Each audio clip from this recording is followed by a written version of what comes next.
Halo teman-teman, Assalamualaikum warahmatullahi wabarakatuh.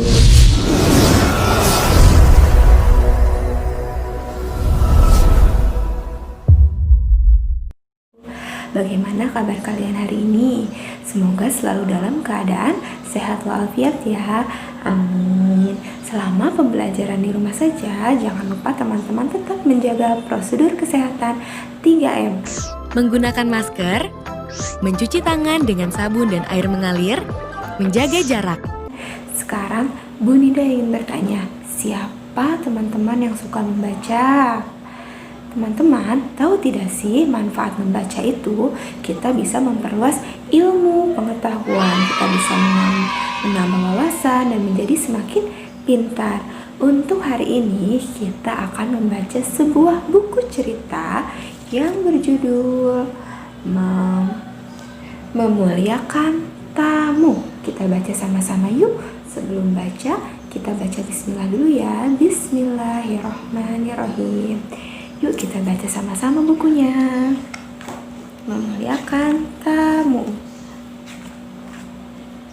Nah, pada suatu hari ada seorang tamu yang sudah duduk di teras sejak tadi. Ia membawa sebuah tas yang sangat besar.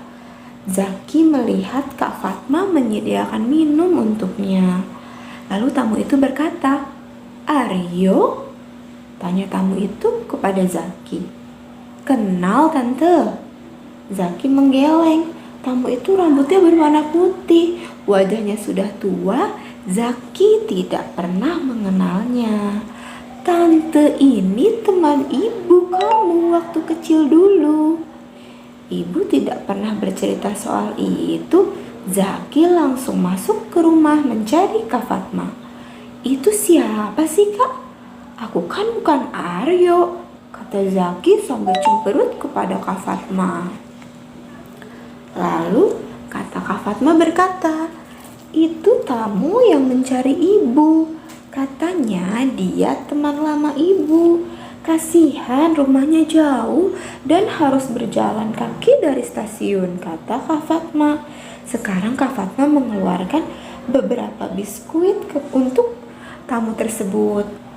Aduh, tiba-tiba terdengar suara dari arah depan. Zaki dan Kak Fatma segera berlari. Tamu itu memegangi kakinya. "Kaki ibu sakit sekali," rintih tamu tersebut. "Punya minyak untuk pijat tidak?"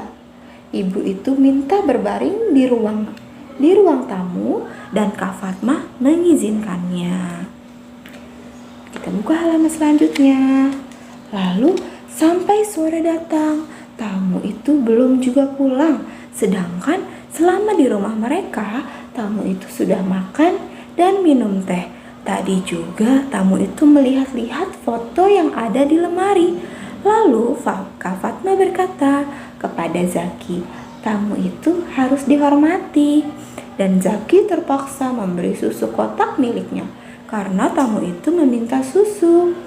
Lalu tamu itu berkata, "Di mana kamarnya?" "Ibu mau ganti baju," kata tamu itu kepada Kak Fatma. Tamu itu baru saja dari kamar mandi.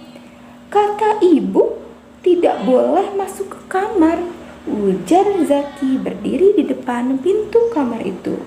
Tapi tamu itu tetap memaksa ingin masuk ke dalam kamar. Ada apa ya kira-kira? Lalu sorelah datang dan ibu segera pulang.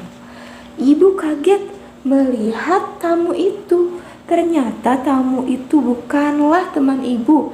Tamu itu mempunyai niat yang jahat.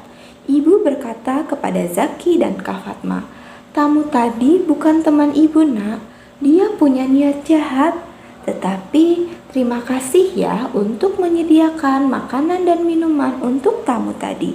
Jadi Allah melindungi," kata ibu sepulang dari rumah Pak RT. Lalu Kak Fatma dan Zaki mengangguk dan ibu berkata, "Untuk anak yang baik pada tamu, ibu punya es krim." Ibu mengambil es krim dari tas belanjaannya. "Alhamdulillah, terima kasih ibu," seru Zaki dan Kak Fatma. Zaki dan Kak Fatma tertawa lebar. Mereka berjanji akan lebih berhati di lain hari. Tamat. Teman-teman, berdasarkan cerita tersebut, kita bisa mengambil satu kesimpulan. Yang pertama, kita tidak boleh membiarkan orang asing masuk ke rumah kita. Kita harus berhati-hati kepada orang asing. Jikapun ada orang asing yang datang ke rumah kita, kita tetap harus waspada meskipun mereka mengaku sebagai kerabat dekat kita. Sekian cerita hari ini. Wabillahi taufiq wal hidayah. Wassalamualaikum warahmatullahi wabarakatuh. Sampai bertemu lagi ya.